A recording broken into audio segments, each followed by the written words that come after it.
how to stay safe online and avoid common scams. So this is a graphic that was put together by the Federal Trade Commission. According to the FTC, the top scams of 2023 were what they call imposter scams, with reported losses of $2.7 billion. Imposter scams are scams that include people pretending to be your bank's fraud department, the government, a relative in distress, a well-known business, or a technical support expert. I get these emails and texts daily. Scammers pretending to be Amazon, wanting to fix an issue with my account, for example, or Netflix maybe. I even get them from businesses that I don't even do business with. And so that's how you know for sure that it's a scam. In addition, the Federal Trade Commission does want consumers to be aware of some other growing trends. And one of these trends is investment scams. Investment-related scams were the fourth most reported fraud category. Losses in this category really grew. People reported median losses up from $5,000 in 2022 to $7.7 thousand in 2023. Another trend in 2023 was social media scams. Scams starting on social media accounted for the highest total losses at $1.4 billion, an increase of $250 million from 2022. But scams that started by phone call caused the highest per person loss, an average of about $1,480. So how did scammers prefer that people pay them? Because you need to be aware of this. It will help tip you off to scams. So in 2023, the most popular way was bank transfers and payments. And this accounted for the highest loss of $1.86 billion. Cryptocurrency is a second at $1.14 billion. So to make a final point, of the people who reported their age, the younger adults in the age range of 20 to 29 reported losing money more often, but older adults who were 70 and older lost the most money when they lost money. So these are just some important facts that are put out by the Federal Trade Commission to put into perspective why we're doing the program and why it's important to pay attention to this topic. So there's a couple ways that you can recognize scams. Mike will go through some of these in more detail when he gets into the specific scams, but just as a general rule, if you get an email or a text that has spelling errors or grammatical errors, that's a red flag immediately, because legitimate companies are going to have a complete department who are in charge of communications, and they will catch any grammatical or spelling errors. So that's number one red flag. If there's a use of urgent language, you have to do this now. This is an emergency. I'm in dire trouble. Anything that is causing you to act quickly without thinking, that's another sign of a scam. Oftentimes the language is meant to create an emotional reaction, and legitimate businesses typically aren't going to use this really dire language. You want to examine a sender's email. Email addresses may mimic legitimate addresses, but there's something slightly different or slightly off. So check for slight variations in the sender's email address, because that could tip you off that it's not actually from the company that they say they're writing you from. And then if you get a link on your computer in like an email, then if you hover your mouse over that link, it will show you the actual URL. You want to look at that URL to make sure that it is does appear to be from the company or the organization that's sending you the link. A lot of times it's mismatched, and it's going to be obvious that it's a completely fake link. So that's another thing that you can do to try to help you recognize a scam.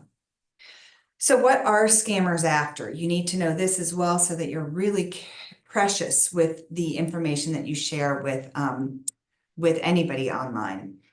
The most common piece of information that scammers are seeking includes your social security number or your financial institution numbers like banking and investment accounts, your credit card numbers, passwords, personal information such as your name, your birthday, your phone number.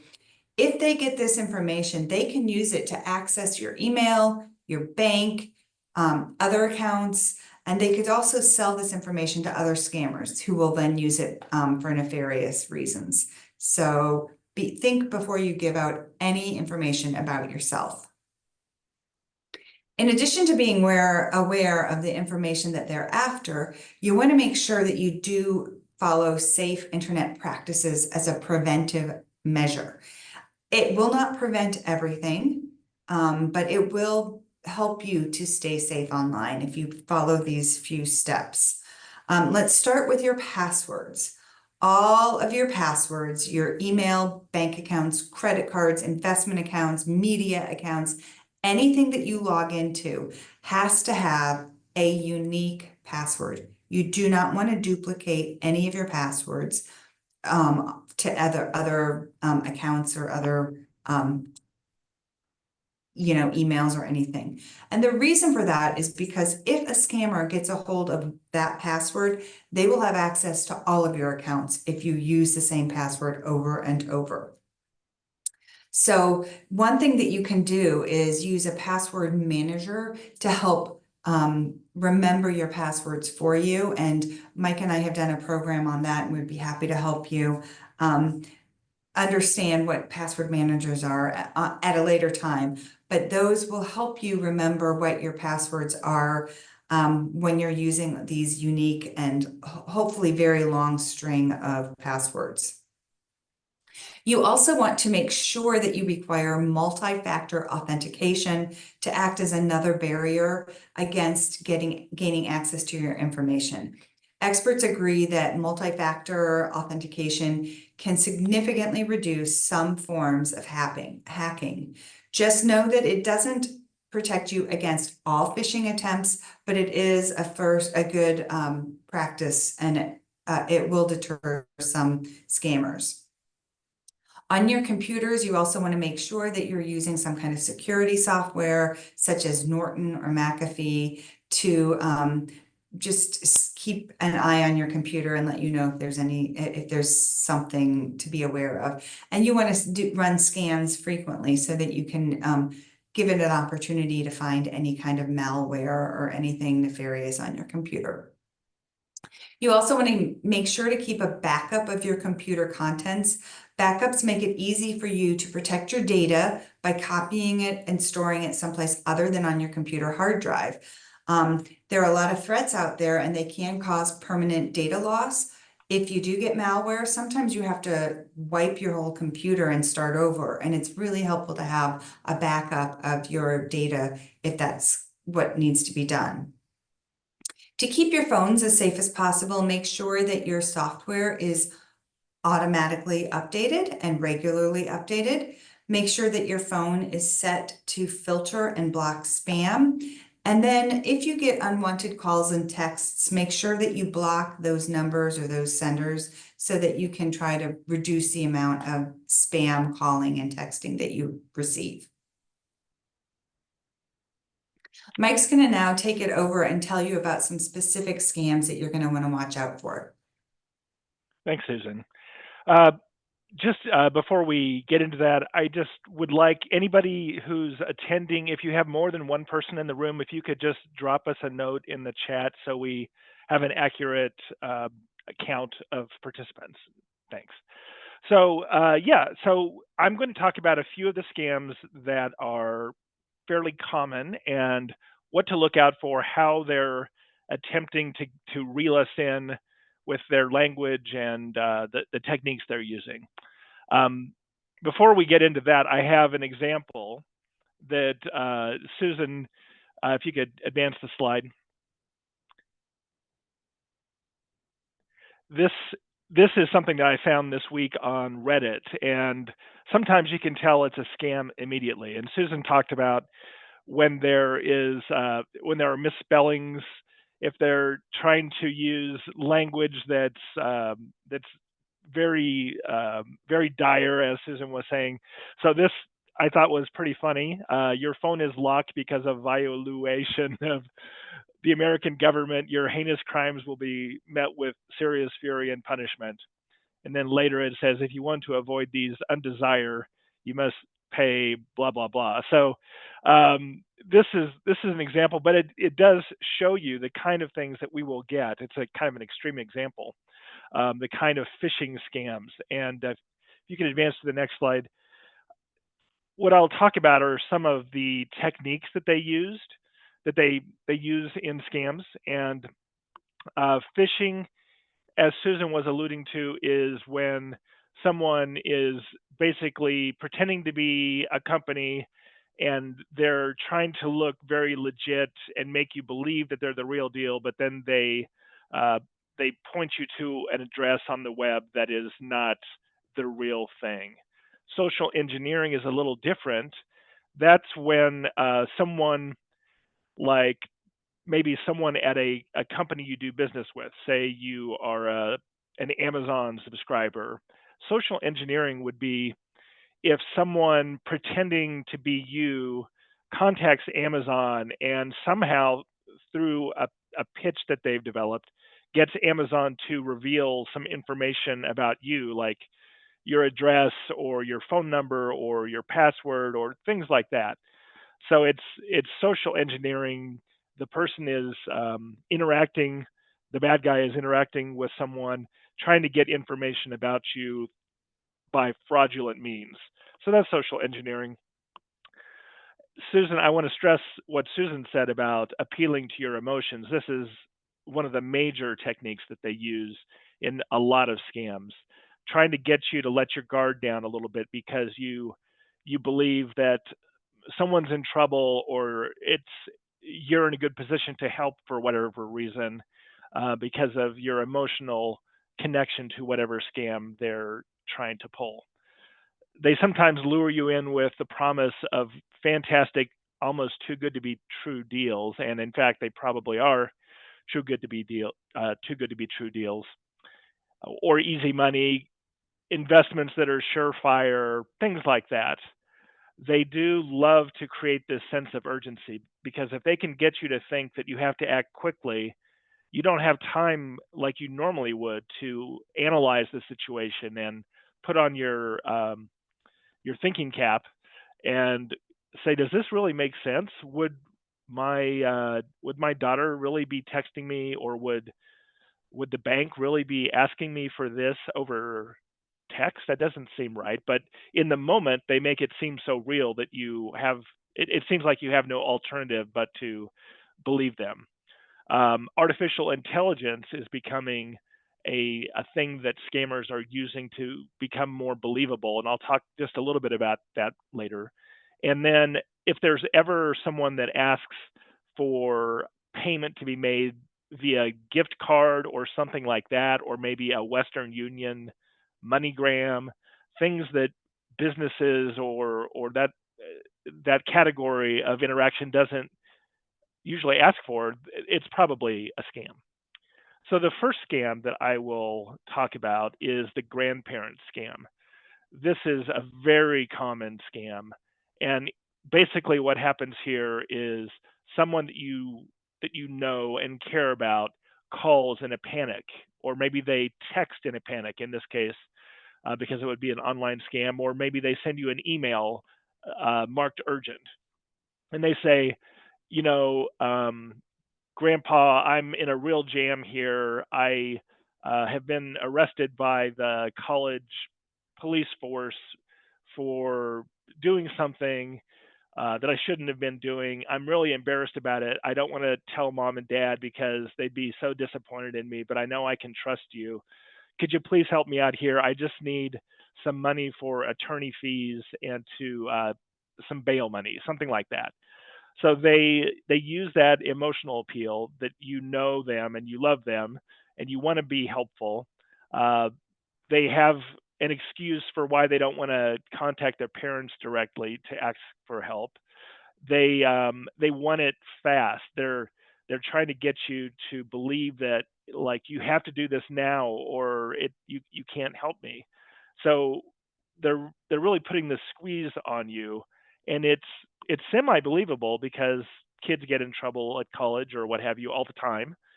But just the way that they're kind of manipulating you and pushing your buttons, these are red flags, as Susan pointed out, to look for. So that sense of urgency, the emotional appeal, they've gathered enough information from your like your public persona, or maybe they've just done some research on you and this person, so they could answer some questions. Like you'll say, well, which police force is this? And then they say, oh yeah, it's actually South Bend police force, and they have an answer for everything. They've looked through your background, and like if you ask a question about the kid that is contacting you, they might be able to answer it. So just be aware that they've done their homework in many cases. And the alarming thing is that a lot of these, a growing trend, I wouldn't say a lot, but they're sometimes using AI voice I guess, an impersonation of your grandkid's voice that's been modified via AI, so they can answer kind of in real time to your questions in the voice of the person that you're talking to. So what you might want to do to avoid something like this is to have some sort of a family phrase that you use when you're actually in trouble, and make sure that all your kids and grandkids and family members know this phrase, and that way when they call you, it's the real deal if they use that phrase, but if they don't, it's probably a scam. But they can be very convincing. So just be aware of the grandparent scam, and it's very common. So the next scam that I'll talk about is a general category of romance scams. So you basically meet someone in some online forum. It could be they're on Facebook. It could be an actual dating website. It could be someone text you saying that they heard from a friend that you live in the area, and wanted to know if you wanted to chat a little bit, something like that. So in cases like this, they're obviously using that emotional appeal, our desire to be connected to other people, and they use this and try to quickly advance the relationship so that it's more intimate. You're sharing personal stories, and they want to move things along so you feel very comfortable with them. But they do seem oddly reluctant sometimes to actually show you what they look like or to meet in person, which is something that a lot of us would want to do relatively soon to make sure that they're legit. But they always have some reason why you can't do that. And eventually, over time, they may say, "Well, I'm in kind of a bind. I have some medical bills that have come up." They may hint that, like, I just wanted you to know, I don't want you to help me. I don't need any money. I'm trying to make my way through this by myself. I'm very independent.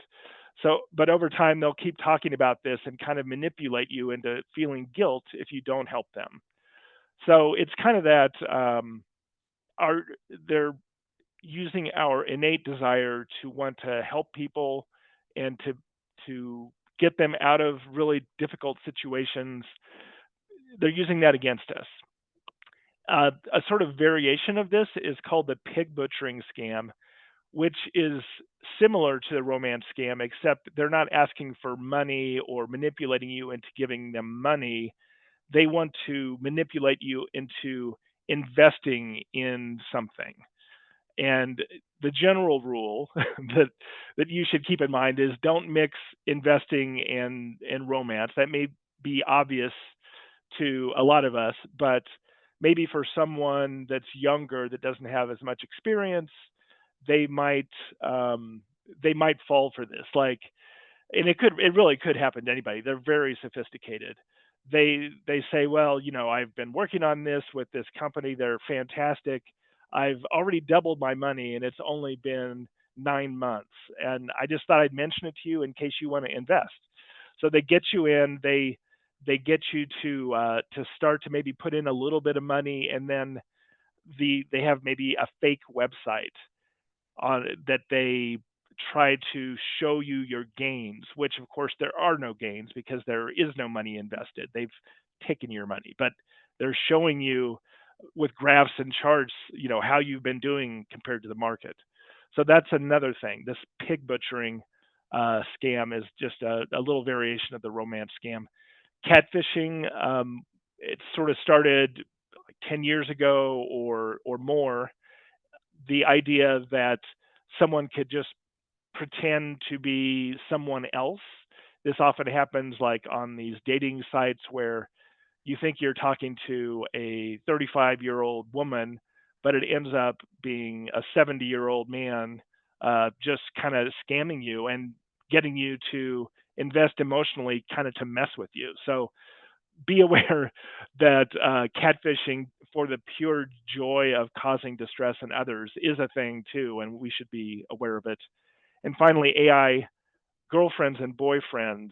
This is a trend that we're seeing, especially in the last year or so, where there are these companies that put out that have AI boyfriends or girlfriends that you subscribe to, and then you share your feelings with them, and they respond in a kind of a helpful pop psychology sort of, everything's going to be okay way, and kind of reel you in, and you end up sharing more information than you really should. And behind the scenes, the company that offers this is hoovering up all this information and kind of building a dossier or a profile on you, and then they can sell that to another company. So just if anybody tells you, like anybody in your family mentions they have a new AI boyfriend, you might say, be careful what you share with them, because sometimes that information can be used in ways you don't intend.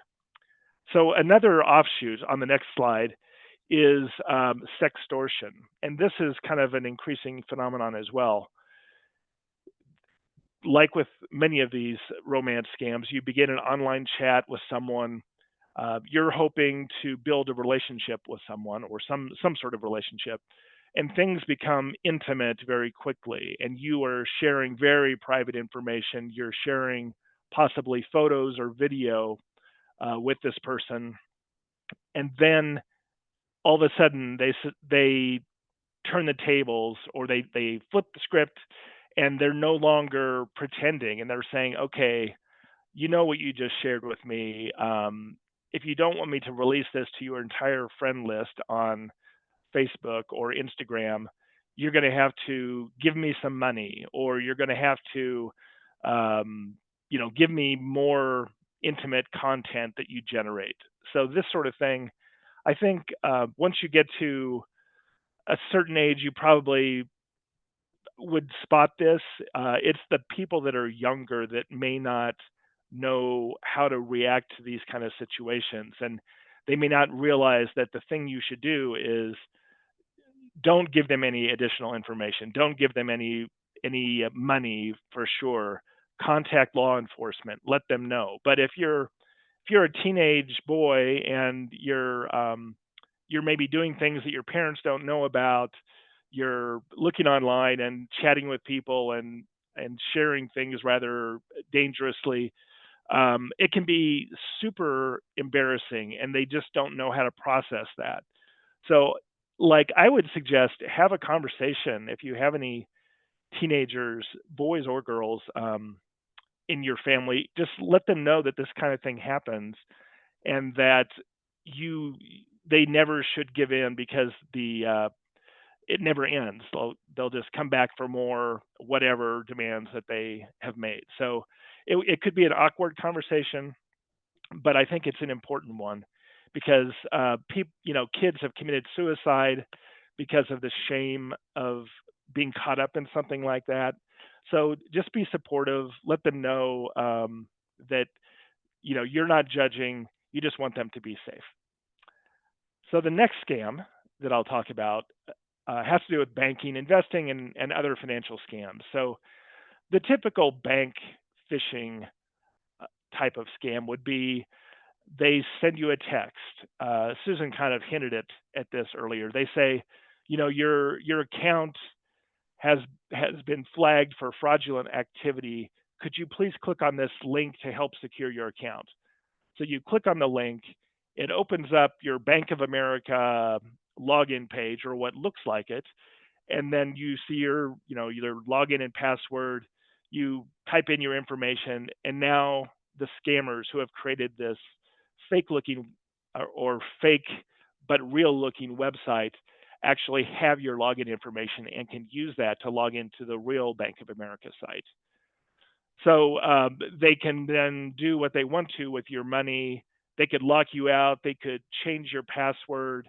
Um, if you suspect anything like this is happening, if you ever can't log into your account when you've easily been able to in the past, contact your bank or financial institution by phone and let them know what's going on.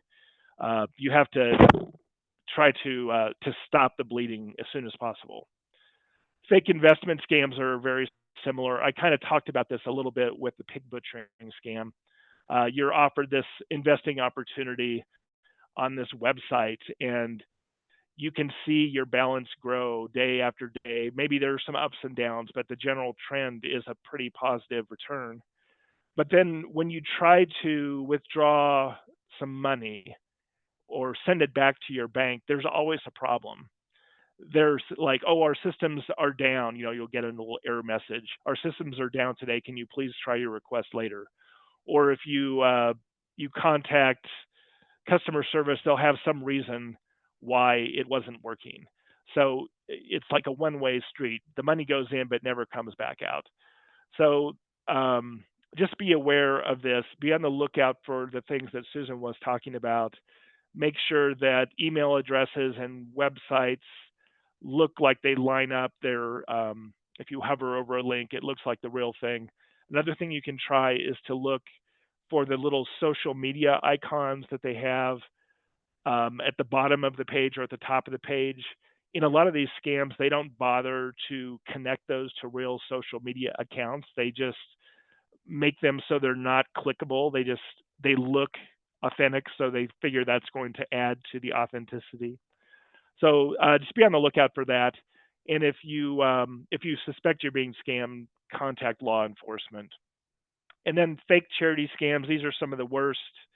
There's some major tragedy, and you're moved by the plight of these people that have been in a fire in their family home, and you'd like to donate to the cause. So you see, oh, here's a website that is doing a GoFundMe or something similar for them, and so you send them $100 to help out, but it's actually going to someone not connected with the family. So be very careful of where you're finding the information that's leading you to these kinds of charity relief or tragedy relief kind of situations.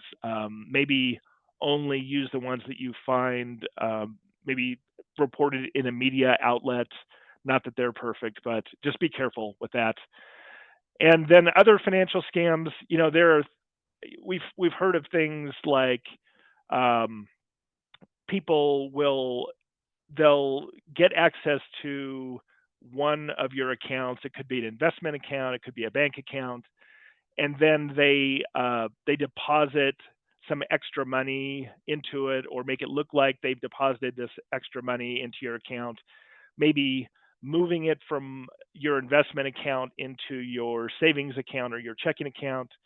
And then they call you and say, oh, I've made this terrible mistake. I'm sorry to bother you, but I just noticed that I sent money to the wrong account. It was off by a few digits, my account number and your account number. So could you please send this back? And then you might say, this sounds a little fishy. I don't think I'm going to do this. And then they start to get very threatening and talk about how there are drastic consequences if you don't help them resolve this problem immediately. So if you're getting that pressure being put on you by someone to correct some kind of supposed mistake, don't fall for that either. Just have your radar calibrated for things like that. Another type of scam that I'll talk about next are social media scams. So these happen quite a bit, and Facebook is a place where this is rampant. Typically, what happens is there's an imposter who is pretending to be you, um, and then contacting your friends and causing causing chaos. They may ask them for money, uh, and your friend, thinking it's you, says, "Sure, I can help. I'll send you something via Venmo or whatever, PayPal or what have you." But it's not really you. It's someone pretending to be you.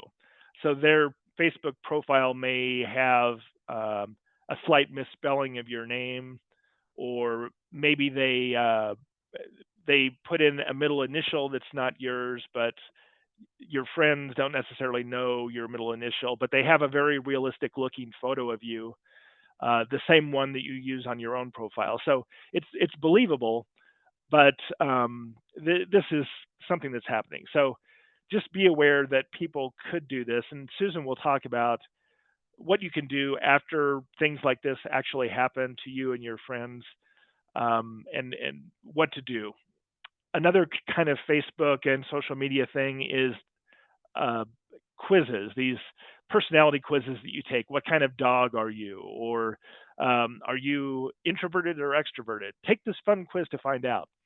Well, unfortunately, companies are gathering this information. It's not exactly a scam, although it's kind of scammy behavior where they're gathering information from you about personal details in your life under the guise of just providing you with some fun result. Like the old quizzes that you'd find in magazines. It's that same kind of idea, but on Facebook. So, like the Cambridge Analytica scandal of 2018 showed us that this information is kind of compiled into a dossier on you, and the companies will sell this to third parties trying to gain money off of your life, which is really unfortunate. Um, Fake celebrity endorsements. Sometimes they use AI to pretend to be a celebrity that they're actually not. Like Taylor Swift and Selena Gomez have been targeted with AI fakes that are hawking, I think, Le Creuset cookware. So just because you see it in your feed or on the web in a video, it may not be the real thing. And this is going to be increasingly common, I'm afraid, with the power of artificial intelligence. So in general, just look out for suspicious friend requests from people that you used to know. If they send you a link, don't open it. Uh, just use your common sense and don't let any urgent language or emotional appeals kind of turn off your critical thinking. Shopping scams. Speaking of critical skills or critical thinking, these are another place when we need to look at things carefully to see whether we're being scammed. So, in a typical shopping scam, you're given an opportunity to purchase something for a fantastic price. It's limited time only. Only the first, 30 people will get this price, and then it's going up. Uh, so you go to the website. It has the shopping cart like you're used to. You've never heard of it, but it looks totally legit. So you figure, okay, what are the chances that this isn't real? So you go ahead and you send them your money, and you never get the item. So if it's too good to be true, if it seems that way, it probably really is. Another scam that's a little amusing, unless you're the victim, is you go on to like eBay or you go on to Amazon, and they're actually showing a beautiful photo of a sofa, and it looks like it would be perfect for your dining room, or not your dining room, your living room. So you know, you look at the price and it's like $25 when you're expecting a sofa to cost 350, 1,000, 1,500, 2,000. So you think, oh, I got in on this good deal. So you put in your money, but when you open up the package that's much smaller than you expect, it's a little miniature sofa. So you have to look at the fine print to make sure that you're not being told this is a scale model. Um, like I can't even imagine how foolish I would feel if that happened to me, but it happens to people all the time. Um, and then there's the package delivery scam, which is also increasingly common. This could totally happen over text. So UPS or FedEx or some DHL or something, they send you a text and saying that your package is on hold at our depot. Please click this link to release it. So you click on the link. It opens up what looks like a very realistic DHL site, and you type in the code that they provide, and it shows that the package is being held at uh, a local spot. So you have to enter your credit card number to pay for maybe customs charges or something, or extra additional shipping charges. But in fact, they're gathering that information from you and using your credit card information for other things. There is no delivery, there was no package for you. So just be aware that this sort of thing happens. Too good to be true. Phishing.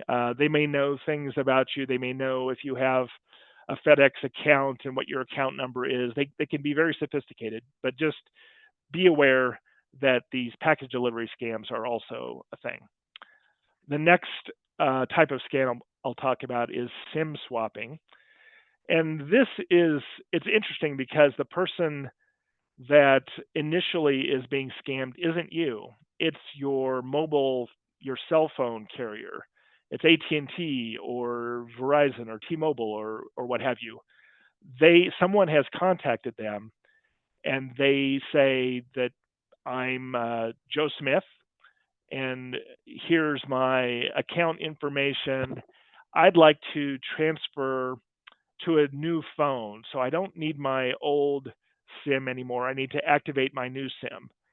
So these phone companies are aware that this happens with some regularity to real accounts. So they have a procedure in place. So they'll start to ask them some security questions. But because the scammer is so well informed, they've kind of done some identity theft on you. They know where you live. They know your last two addresses. They know the last four of your social security number. They know all the things that might be asked of them because maybe they bought it on the dark web, or they've just gathered it via social media or things like that. So they are convincing enough that your company, your Verizon or your T-Mobile, agrees to change the SIM out with a different number, a different phone. So they make that change, and from that moment on, you are unable to use your phone because it's been disconnected. Meanwhile, the bad guys have that number and that information on their phone, and they're contacting your bank, and they're trying to log in as you and trying to use the text method of two-factor authentication to get into your accounts. So even if someone is, you may think, well, it's no big deal if they've hacked my phone. I mean, what are they going to do? Call my grandma and complain? No, they're using that as a way to get to your other accounts. So you have to be very careful with something like this. If your cell phone ever stops working with no warning at all, you may be the victim of this SIM swapping, and you should call your mobile phone carrier right away and let them know that this is going on, and they'll try to stop the process from continuing and getting any worse. The next example that I'll talk about is the remote PC repair scam. Sometimes these pop-ups show on our screens while we're web browsing, and they'll say things like your computer has been infected with known malware, blah blah blah, um, and it looks very legitimate. It it just has sort of the feel of authenticity about it. Um, if that takes over your whole screen, it may be pretty alarming because it seems to be, oh, this is bold, and this is right in my face. Microsoft must want me to do something about this. So you call the number that's on the page and you say, I'm seeing this message on my screen and I don't know what it's all about. And they say, oh, yes, this has been very common in your area. We've been seeing a lot of nefarious activity, and your computer is probably infected with malware. So they tell you what could have gone on to make this message display, but they offer a solution. Of course, they say, well, we can help you with this.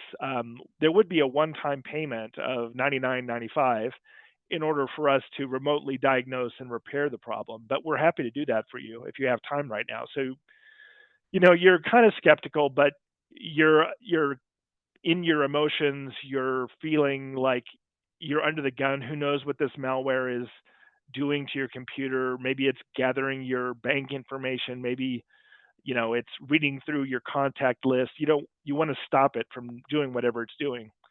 So you're feeling this sense of urgency. Well, they say, well, to make this happen, we have to have you turn on remote desktop sharing so we can actually do the scan. So they tell you how to walk through your Windows or your Mac to turn on this feature that allows them to take control of your computer. And then they show you a very believable um, kind of a scanning page. This is what files we're looking at right now, and it changes quickly, and it shows the progress. We're 23% of the way there, and it all looks like they're really doing what they're saying they're doing. The problem is they're probably not. Probably behind the scenes, they're trying to create a new way into your system, a back door, if you will, to get into your computer, even when you've turned off your remote desktop sharing, so they can get in and mess around. So, to be even more believable, they may say, well, we were able to repair the damage this time. If you'd like, we could remotely install our network monitoring tool that will alert us if anything suspicious happens on your computer.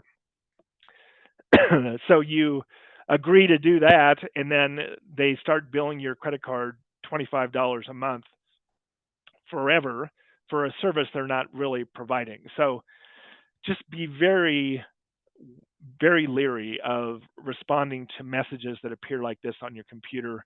It's most likely not true.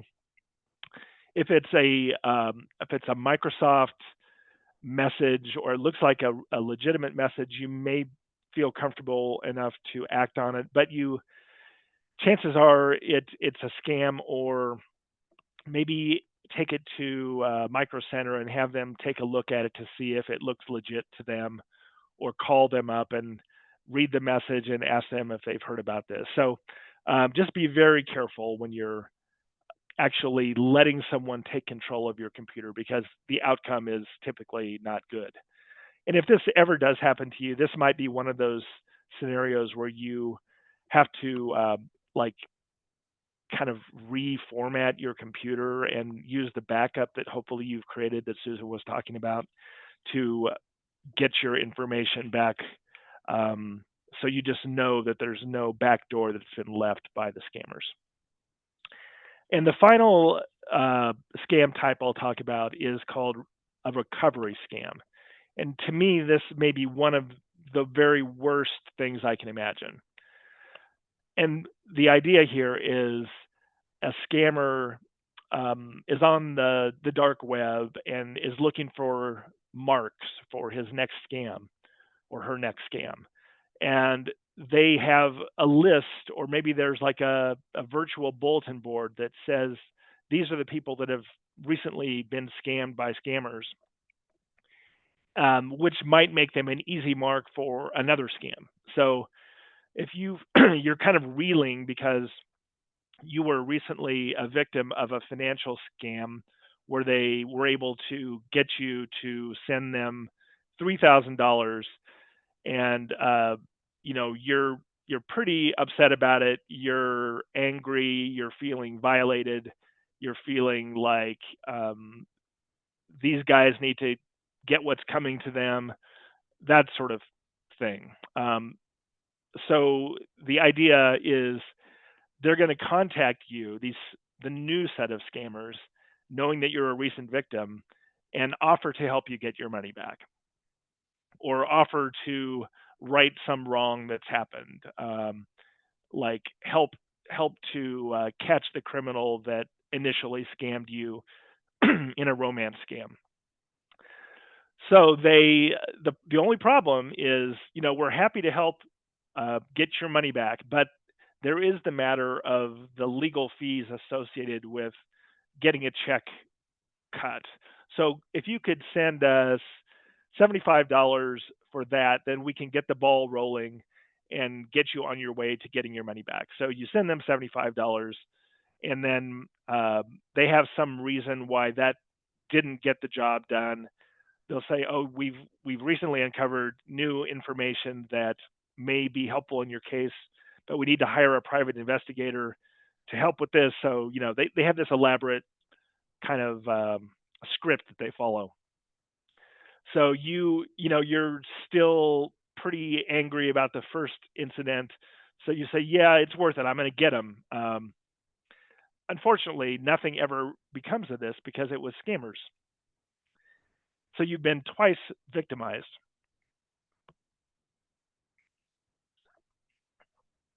If you ever, this sounds a little fishy. With maybe they're a government employee asking you to make payment, it doesn't seem to make sense. But if you're in this in this state of mind, it may be just excuse me, I have to get another drink.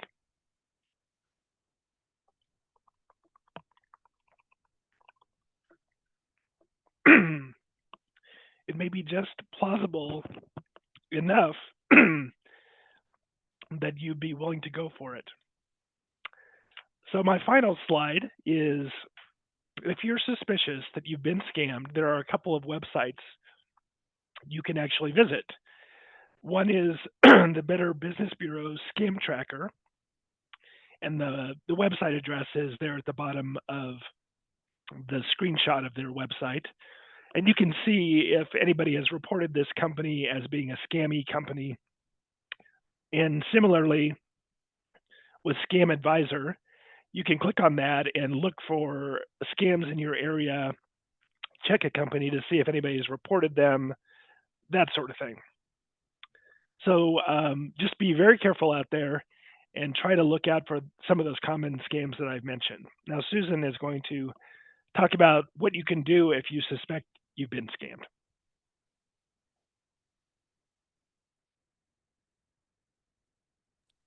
There we go.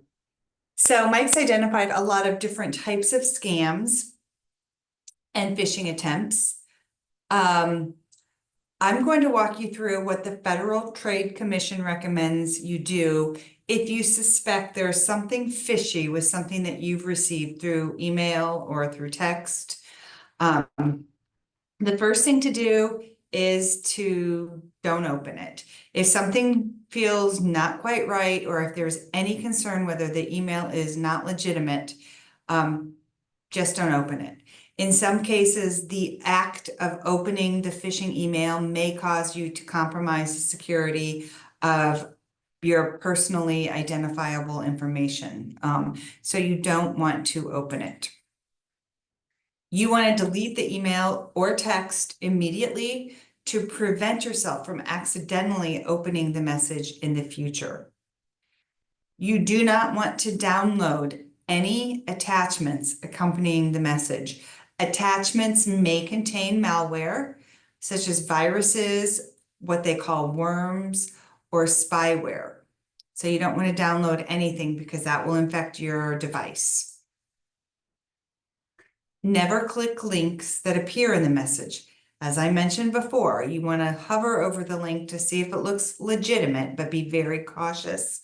Links can be embedded with,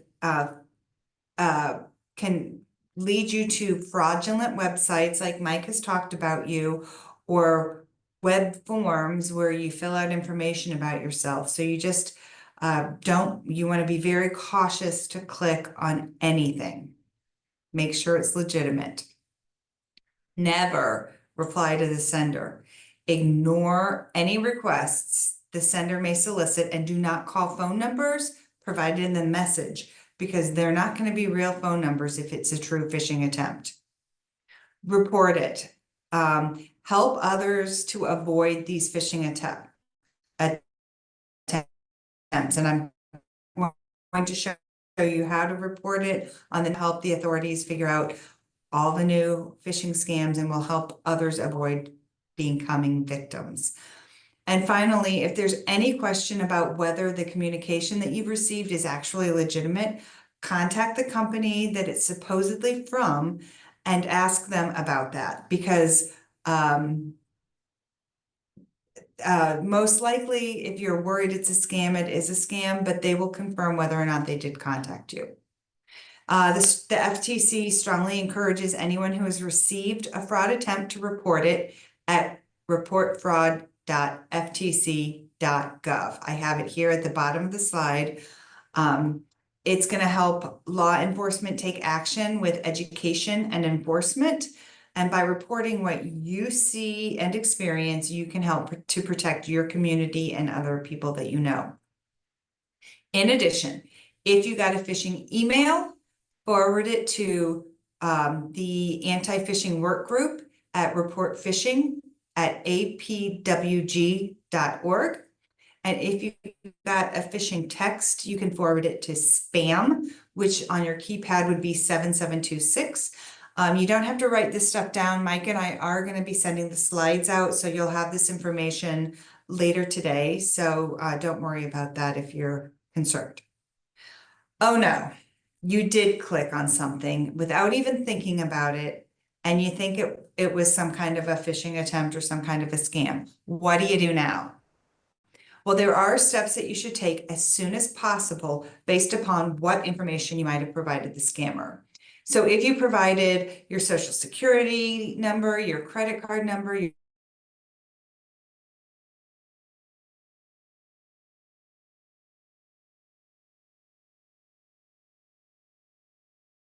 account,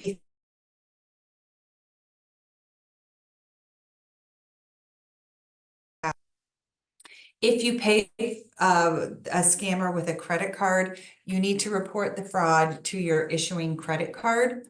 If you paid with a gift card, again, report it to the gift card company. If you paid with an unauthorized bank transfer, contact your bank immediately and tell them that the transfer was unauthorized, and ask them to reverse the transaction and give you your money back.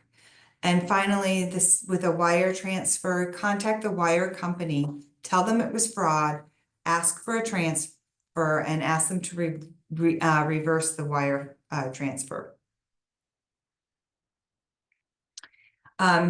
If in addition, you want to protect your computer from any vulnerabilities that might have been exposed if you clicked a link or opened something that you shouldn't have. Make sure your antivirus and malware is up to date, and disconnect from the internet immediately if you haven't already done so. Enable your virus protection software if it's disabled, and run a full system scan. You should have a separate antivirus and anti-malware application on your machine, and you should run both full scans. Sometimes one can catch something that the other one misses. Remove any bad stuff that's on your computer immediately, and then you want to change all your passwords. And before you change your passwords, make sure that you have removed all the malware from your machine. And then you want to just be confident that your machine's completely free. If they've taken control of your cell phone, you want to contact your service provider to take back control of your phone. So if they do that SIM card swap that Mike was telling you about. You also want to check with your credit card, your bank, and other financial institutions to make sure that there haven't been any unauthorized charges or changes that took place while they had control of either your computer or your cell phone. That would be important. And then you want to go to identitytheft.gov to see what steps you should take if so that in case they've gotten some of your personal information that they could use to steal your identity.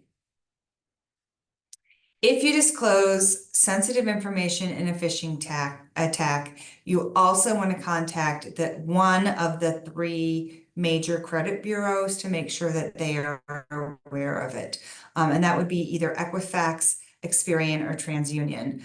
This will help to prevent thieves from opening up a new account in your name. And it's really a smart thing to do if you think that you've given out too much personal information about yourself. And then finally, back to Facebook.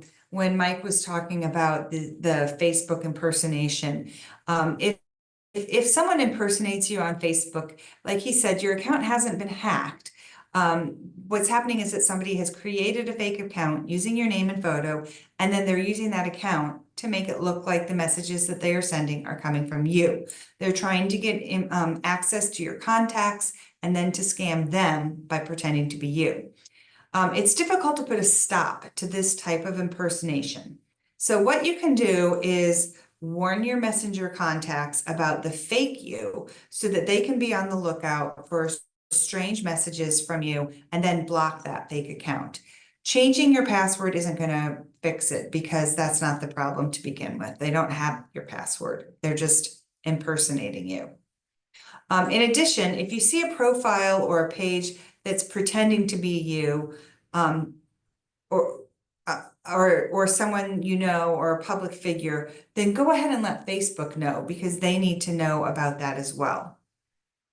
And the way you do that, I'm just going to quickly just walk you through that, is if you go, this is the Hinsdale Public Library home screen on Facebook. On the left here, this picture. And if you see next to learn more in the blue box, there are 3 dots. If you click on those 3 dots, you are going to pull up this second page, the one to the right. And the second line, report page, that is what you will click. If we were if the Hinsdale Public Library were impersonating somebody, that's what you would click. If you get a Facebook message from a friend, that's what you would click on their Facebook page. So you just want to make sure that you report it. And that is our last tip of the day. Hopefully we have provided you some information that will help you from prevent you from being scammed or from being duped, or these scammers are highly sophisticated, and it's getting harder and harder to spot them. But hopefully some of the tips and some of the information we gave you today will help you. Do you have any questions? Are there any questions? Feel free to unmute yourself if you do have a question.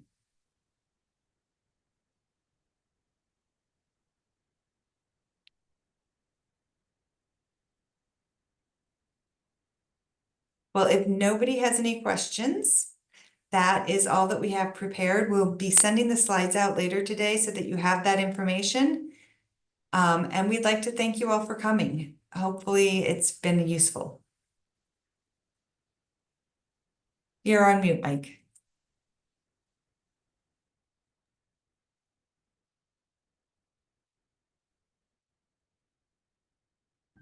Thank you to everybody who, sorry about that, who showed up today, and we'll get those notes out. If you ever have any questions about scams, feel free to stop by the Adult Services Desk or the Tech Help Desk, and Susan and I would be happy to chat with you to see if it looks to us like it's maybe a scam. If you're worried about it. Not that we're the experts, but we're happy to talk about this with you in person. Thank you. Have a great day.